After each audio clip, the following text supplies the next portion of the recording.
فائدے کے لیے کچھ فرمائیں۔ یہ تو ایسا مضمون ہے جو بالکل کھل کے ظاہر ہو چکا ہے ہر جگہ، ہر معاشرے میں۔ کون سا دنیا کا ایسا معاشرہ ہے جہاں امن ہے؟ کہیں بھی نہیں۔ بس یہ جو عافیت کا حصار ہے یہ ساری دنیا پر حاوی ہے، یعنی ہر دنیا میں ہر جگہ بدامنی بھی ہے اور امن بھی نصیب ہو سکتا ہے۔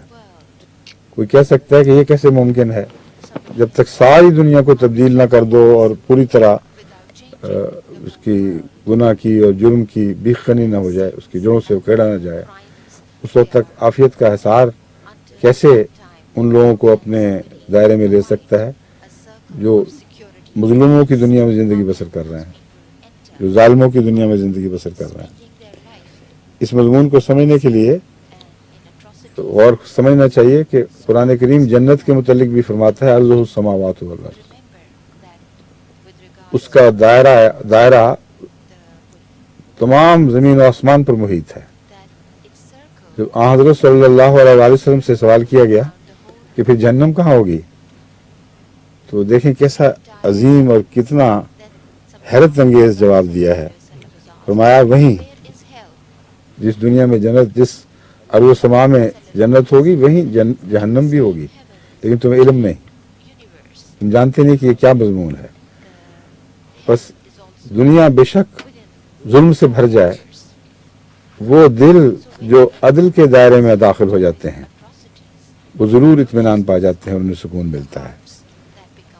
بس انسان خواہ مشرق میں بس رہا ہو یا مغرب میں، شمال میں ہو یا جنوب میں، کسی معاشرے سے تعلق رکھتا ہو، جب وہ خدا کی پناہ میں آ جاتا ہے تو لازماً اس سے امن نصیب ہوتا ہے۔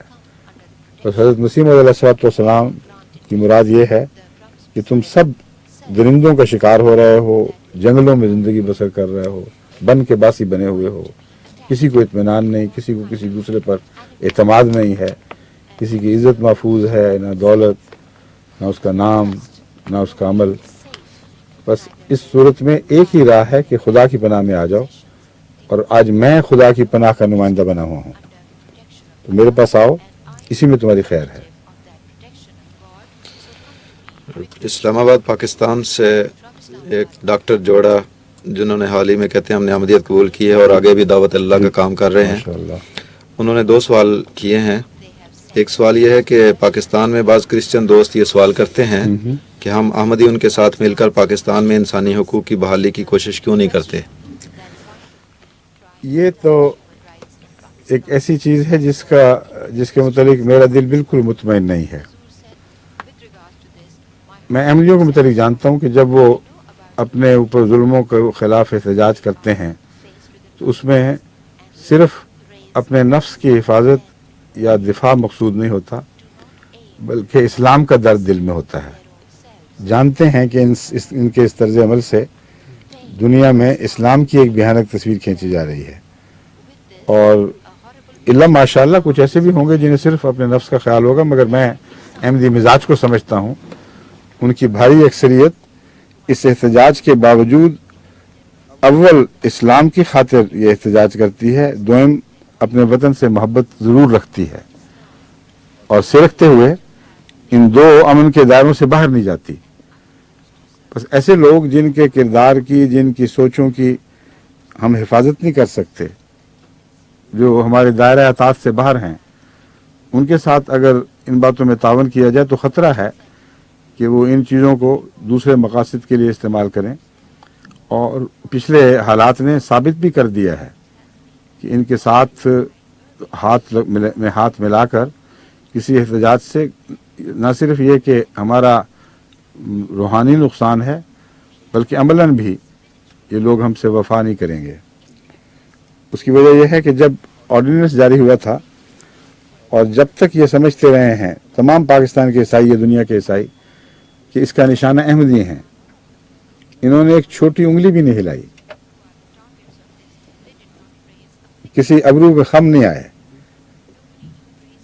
افسوس کا اظہار نہیں کیا، بلکہ اس کے برعکس ان کے بشپ وغیرہ بھی باہر کے ملکوں میں دورے کرتے رہے ہیں، اور حکومت کے تائید میں کہ احمدیوں کے ساتھ جو کیا گیا یہی ہونا چاہیے تھا، تقریریں کرتے رہے ہیں۔ डेनमार्क के अखबारों में एक दफ़ा बड़ी सुर्खी के साथ ये खबर शाया हुई थी कि पाकिस्तान से आने वाले एक ईसाई बिशप बता रहे हैं कि हुकूमत का मौक़िफ़ बिल्कुल दुरुस्त है, बड़े बेहुदा लोग हैं और हमारे यीशु मसीह के ख़िलाफ़ भी हैं और उसके मुद्दा होने का ऐलान करते हैं।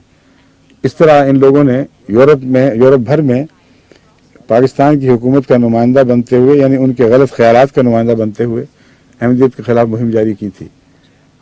तो बड़ी बेवकूफ़ी होगी अगर इनसे उस वक्त मिलें जब इन्हें अपनी ज़रूरत है और इनकी ज़रूरत की पुष्ट पर बड़ी बड़ी हुकूमतें खड़ी हैं। तो गोया हम भी इनकी पनाह में आएंगे बजाय इसके कि ये अल्लाह की पनाह में आएँ, और ये किसी कीमत पर मैं बर्दाश्त नहीं कर सकता। चुनांचे मेरे इनसे ताल्लुकात हैं जो इंसानी सतह पर कुरान चाहता है, शरीफाना ताल्लुकात, खैर खाही और भलाई के ताल्लुकात, लेकिन इनकी तरफ मदद का हाथ बढ़ाऊँ ये मुमकिन नहीं है। अब देख लीजिए, सारे मगरिब की हुकूमतें इतने अहमदियों पर जुल्म हुए मगर हरकत में नहीं आई।